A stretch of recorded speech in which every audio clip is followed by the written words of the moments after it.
but you're trying to heal from your trauma, you have to address those traumas. You have to address those emotional challenges, those emotional traumas, those dilemmas. You have to address them. They are not something that you just pray over or pray out yourself out of. Prayer does not become healing. You can pray, I agree. Always pray. Whether you're praying over your healing or you're praying over other things that matter to you, prayer is important. It is key. However, when you pray, you have to also listen. When you pray enough, you should have the spirit of discernment. And the spirit of discernment would lead you wisely onto the solution for your healing, onto the solution for your problems. Every problem has its solution. Every problem has a solution.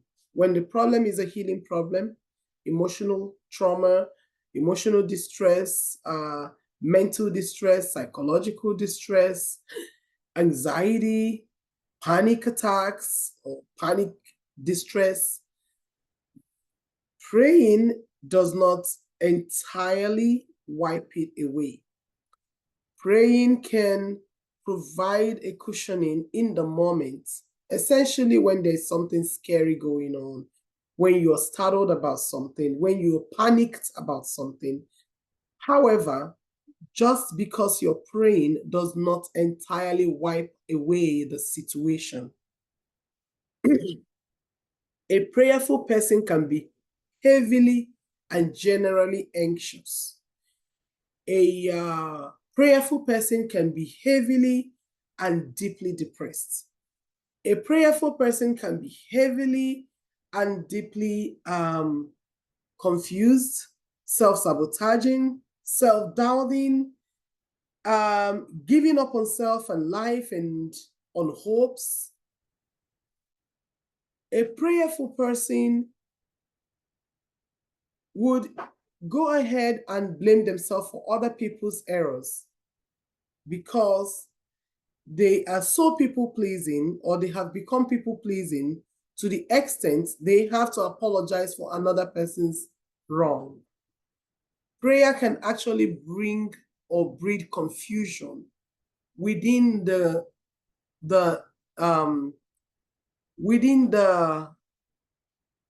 theory or makeup of the event, the problem. When you pray, you have to listen and you have to believe. So part of believing is believing in the solution, finding a solution, focusing on the solution, relying on the solution, because that's the whole point of praying. When you pray, prayer infuses this spiritual energy. Like there's a strength that comes with praying. There's a spiritual strength that comes. Basically, what it does is that it fills you with the strength to actually face your fears, face your worries, face your problems, challenge and address that problem. And not only would you address them, you overcome them as well. So yes, you can use prayer as a backup, as the fabric of your spiritual strength and emotional energy as well, to do what? To overcome those challenges that break you down. And those challenges that break you down would have to be addressed one at a time. We would have to get to the bottom of it. What is really the causation of this problem? What is the causation? Are there other things, other elements that actually played into the causation of this problem? Some of such elements may be the way that you believe, the way that you process things, the way that you see yourself, the way that you present yourself, the way that you interact with other people, the way that you are, like, because the thing is, the problems and even the emotional trauma or emotional distress or emotional wellness or sickness is, they are subjective. They're very, very subjective, person to person. It's not an objective event. It's not something that, oh, everyone can see. No, everyone is different. People come, there are people who have long suffering. They can give more patience than other people. They can tolerate more pain than other people. They can even go through a physical pain longer than other people. So, but we are not talking about physical pain here, even though physical pain might in turn translate into emotional pain at some point.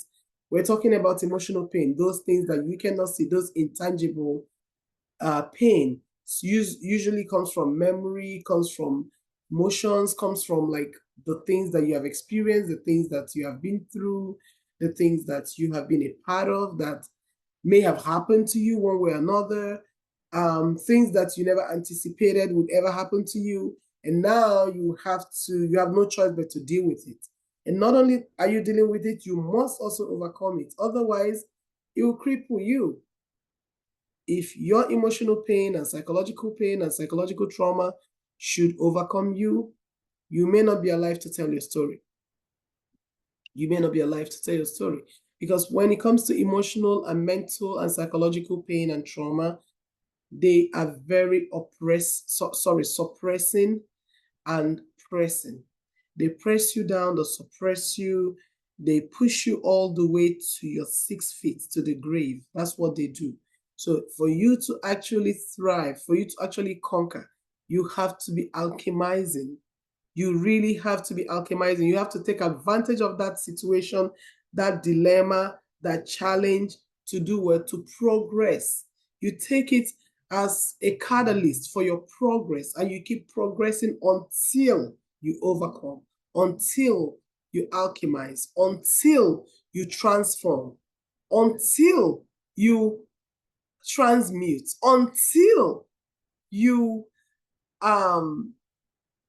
how do you put it? Until you transform into someone else, into a better and bigger version of you, into a better and bigger version. You cannot be the same person. You have to be this person and more. You have to be this person that is now unbeatable. You have to be this person that is now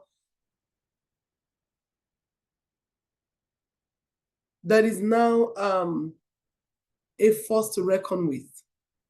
You become a force. You become what? A force.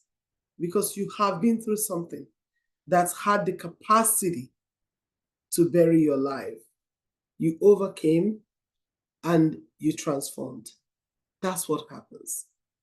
So again, to the praying person, prayer is good. It can be the starting point.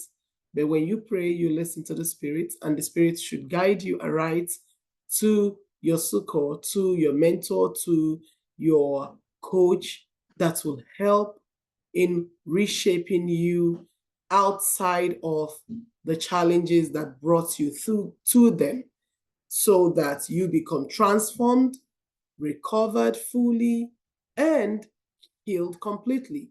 You need to meet your healed version. It's way better, far better, better prepared for life. No longer confused, no longer people pleasing, no longer deceived nor deceivable, no longer in denial, no longer delusional, no longer, believing that the illusion that prayer solves every problem. No, prayer actually teaches you what you need to know and guides you to the right and the appropriate solution.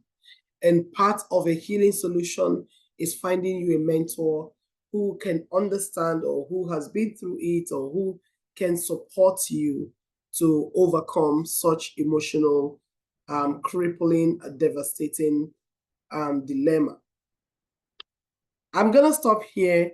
Kindly follow for more. I plead that you subscribe to our YouTube channel, Emotional Support Clinic.